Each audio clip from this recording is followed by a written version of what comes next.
Lazy monkey. एक गांव के जंगल में एक बूढ़ी बंदरिया अपने दो बच्चों चीकू और मीकू के साथ रहती थी। उस गांव का नाम शेखुपुरा था। वो अपने बच्चों से बहुत प्यार करती थी। वो अपने बच्चों को बहुत प्यार से पालती और उन्हें मजे मजे के खाने खिलाया करती थी। देखो, मैं तुम दोनों के लिए केले लेकर आई हूँ। वाह, मजे, पहले मैं लूंगा। रुको बेटा, देती हूँ। अरे नहीं, मुझे पहले दो। अरे सब्र करो, मैं सबको दूंगी। दादी माँ, आप ये इतने मीठे केले कहाँ से लाई हो? जब तुम दरख्तों पर चढ़ने के काबिल हो जाओगे, तब मैं उन सारी जगहों का तुम्हें बताऊंगी जहाँ से मीठे केले मिलते हैं। ठीक है दादी माँ, जैसा आप कहें। वक्त के साथ साथ चीकू और मीकू बड़े हो गए। अब तुम दोनों बड़े हो चुके हो। अब मैं तुम्हें सिखाऊंगी कैसे तुम मेरी तरह अच्छा खाना ढूंढकर अपना पेट भर सकते हो। हाँ, मैं इस दिन का बेसब्री से इंतजार कर रहा था दादी माँ। नहीं दादी माँ, मुझे कहीं नहीं जाना, मेरी तबीयत नहीं ठीक। ठीक है मेरे बच्चे, कोई बात नहीं, मैं तुम्हारे लिए खाना ले आऊंगी। चीकू को बगैर किसी मेहनत के खाना मिल जाता था, जिसकी वजह से वो बहुत आलसी हो गया। चीकू की दादी माँ जब भी उसे जंगल अपने साथ चलने का कहती, वो कोई ना कोई बहाना बनाकर टाल देता था। मेरे प्यारे चीकू, क्या आज तुम मेरे साथ जंगल आओगे? अरे दादी माँ, आज मेरी टांगों में बहुत दर्द है। ओहो, जंगल में खाना ढूंढना कौन सा बड़ी बात है। दादी माँ, आप मुझसे बिला वजह मेहनत करवा रही हैं। ठीक है, तुम आराम करो। दादी माँ जान चुकी थी कि बहाने बनाना अब चीकू की आदत बन चुकी है। वो अब आलसी हो चुका है। अगर ये अभी ठीक ना हुआ तो इसे आगे बहुत सी मुश्किलात का सामना करना पड़ेगा। उसके आने वाले वक्त को लेकर दादी माँ बहुत परेशान थी और चीकू यही समझता था कि उसकी दादी माँ सिर्फ उसे मुसीबत में डालने के लिए जंगल लेकर जाना चाहती है। आखिर एक दिन दादी माँ इस दुनिया में नहीं रही। मीकू अपने भाई चीकू को समझाने लगा, देखो मेरे भाई, अब दादी माँ इस दुनिया में नहीं रही। अब हमें जो भी करना होगा खुद करना होगा। अरे तुम मेरे भाई हो, जब तक तुम मेरे साथ हो मुझे परेशान होने की जरूरत नहीं। तुम्हारी बात बिल्कुल सही है, लेकिन ये तुम्हारे लिए बहुत जरूरी है कि तुम अपने बलबूते पर अपनी जिंदगी गुजारो। तो मैं तुम्हारे साथ खड़ा हूँ। अब तुम मुझे मत सिखाओ। अगर तुम मेरे लिए जंगल से खाना लेकर आते हो, इसका ये मतलब नहीं कि तुम बहुत महान हो। बेवकूफ। मीकू को अपने भाई की बातें सुनकर बहुत बुरा लगा, लेकिन वो उसे अकेला भी नहीं छोड़ सकता था।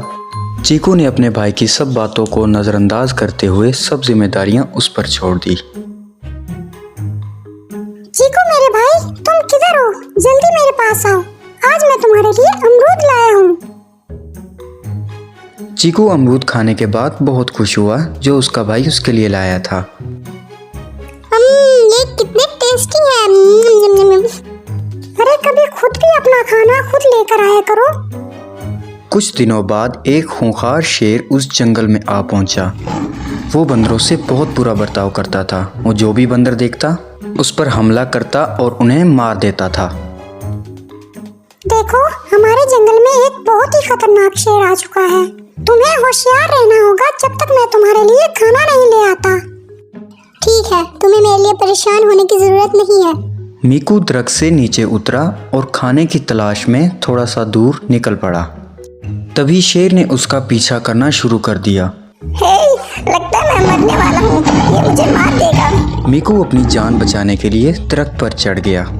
शेर उसी दरख्त के नीचे मीकू का इंतजार कर रहा था कि कब वो नीचे उतरे और मैं उसे खा जाऊं। अरे ये तो नीचे ही खड़ा है, अब मैं घर कैसे जाऊंगा? सूरज ढलने को आया, लेकिन शेर अपनी जगह से टस से मस ना हुआ। और दूसरी तरफ भूखा चीकू अपने भाई का इंतजार कर रहा था, लेकिन उसने खाना ढूंढने की बिल्कुल भी कोशिश नहीं की। मुझे नहीं पता मेरे भाई के साथ क्या हुआ। इसमें मेरी गलती नहीं है कि वो अब तक घर नहीं आया। मैं सुबह से भूखा हूँ। हाय, अब मैं क्या करूँ? चीकू सारी रात भूखा रहा। अगली सुबह जब मीकू आया तो तब उसने जाकर कुछ न कुछ खाया। ओह, मैं सारी रात भूखा रहा हूँ सिर्फ तुम्हारी वजह से।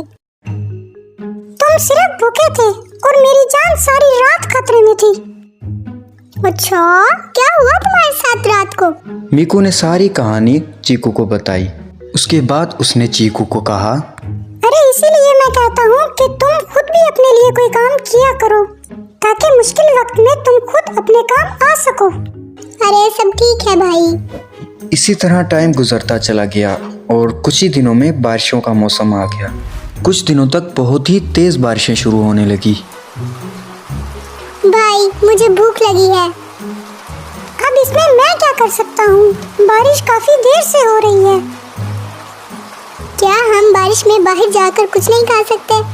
एक दफा दादी माँ ने कहा था कि जब तेज बारिश और तूफान हो तो हमें घर से बाहर नहीं निकलना चाहिए क्योंकि ये हमारी जिंदगी के लिए खतरनाक है। हम खतरा मोल नहीं ले सकते। मैं जाता बाहर।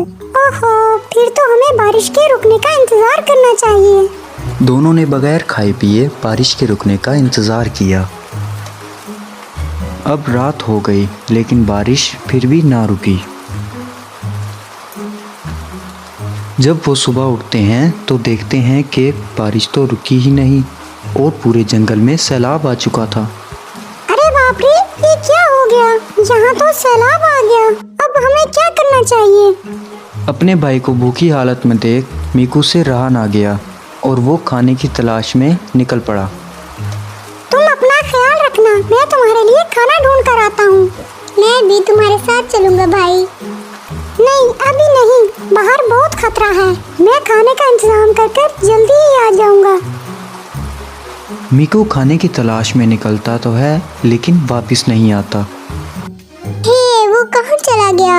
उसे बहुत देर हो गई है। मैं इस भूख की वजह से मर जाऊंगा। अगर मुझे खाना ढूंढना आता होता तो मैं अपने लिए खुद ही खाना ले आता। चीकू हमेशा दूसरों का मोहताज रहा। उसने कभी अपने लिए कुछ करने की कोशिश नहीं की, जिसकी वजह से आज वो इस हालत में है। काफ़ी दिनों से भूख और प्यास के मारे चीकू की हालत ख़राब होने लगी। वो एक बार फिर से रात को भूखा सोया और अगली सुबह वो देखने के काबिल ना था और वो हमेशा के लिए सो गया। इस कहानी से हमें सबक मिलता है कि हमें कभी भी किसी का मोहताज नहीं होना चाहिए।